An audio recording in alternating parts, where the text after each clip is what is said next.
I am living in no friends zone.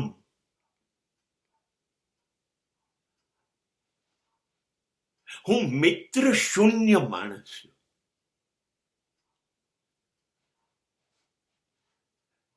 ઉદાહરણો બધા બહુ આપશે. સુદામા અને કૃષ્ણ 5000 વર્ષ પહેલાની વાત છે. હવે દ્વારકાપતિ જેવા કૃષ્ણ ધનવાન બન્યા પછી મિત્રો રહેશે? લંગોટી પહેરીને આવેલા સુદામાનું ધ્યાન રાખશે? સુદામાને સમૃદ્ધ બનાવશે? છે આ સદીમાં? ના. તાલી મિત્ર, થાલી મિત્ર. તાળીઓ પાડવાની હશે ને ત્યારે બધા આવી જશે. એન્ટરટેનમેન્ટ, ચલો મજા મજા કરીએ, જલસા કરીએ, એ તાલી મિત્રો છે. ચાલો ને યાર જમવા જઈએ, યાર નાસ્તો કરીએ, યાર એ થાળી મિત્રો છે. હા, આ બધા કામમાં આવશે. ચલો જલસાનું જગત, બધા તૈયાર છે. અને એક ચીસ જો તમારી પડીને, ઓ માં હું ખતમ થઈ જઈશ, આ બધા ભાગી જશે.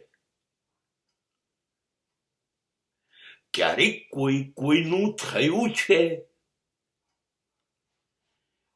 કેમ આપણને આપણા સિવાયના લોકોનો ભરોસો બેસી જાય છે? શું આપણે આપણી જાતને પૂછીએ? આપણે આપણા મિત્રો ને ટેકો આપવા, મજબૂત બનાવવા, એને લાભ આપવા, એને સુખી કરવા બરબાદ થઈશું, બદનામ થઈશું?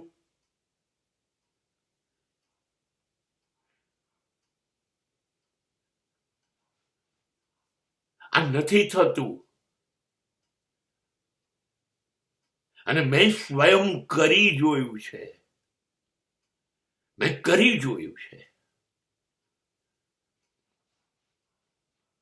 નહીં થાય.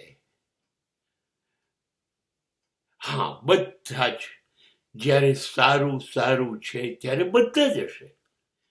એના કરતા હું પહેલેથી જ મારું કોઈ છે નહીં, હું જ મારો મિત્ર. I am the only and one of the best friend of myself. હું જ મારો મિત્ર છું. હું જ મને સમજીશ. હું જ મારી જોડે ઉભો રહીશ. હું જ મને મદદ કરીશ. અરે, બીજાની મદદની મારે જરૂર જ શી છે? હવે જો હું બીજા ઉપર આધાર રાખું છું તો મારી શક્તિ કમ થાય છે, ઓછી થાય છે, મારો વિશ્વાસ ઘટે છે. નહીં, હું મારા માટે પૂરતો છું.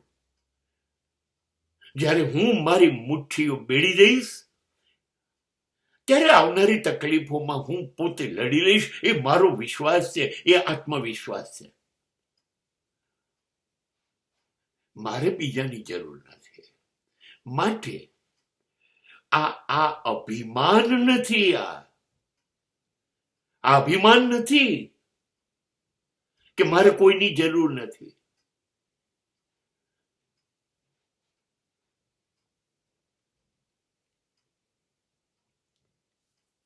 મને એક જણાએ કહ્યું હતું, એ તો ખબર પડશે જ્યારે તું મરીશ ત્યારે તો 4 જણા જોઈશે ને તને લઈ જઈને સ્મશાન આવે.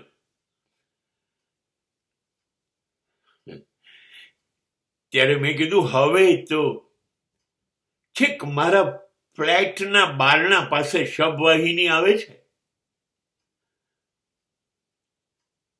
એ લઈ જશે. હવે એવી સંસ્થાઓ પણ છે જેને મારો પડોશી કે કોઈ પણ માણસ ફોન કરી દેશે, એ આવશે, મને લઈ જશે, અગ્નિદાહ આપી દેશે, મારા અસ્થિનું વિસર્જન કરી કાઢશે. એવી સંસ્થાઓ છે, અમદાવાદમાં છે.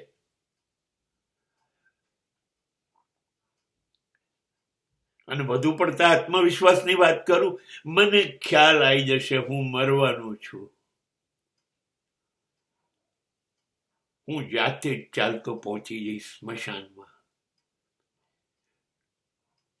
અને મારી ચિતાને આગ આપીને હું જ ઉપર સૂઈ જઈશ, તમારી જરૂર નથી. કેમ કે તમે તો ચિતા સુધી નહીં પહોંચવા દો. જીવતે જીવ રોજ સળગાવશો.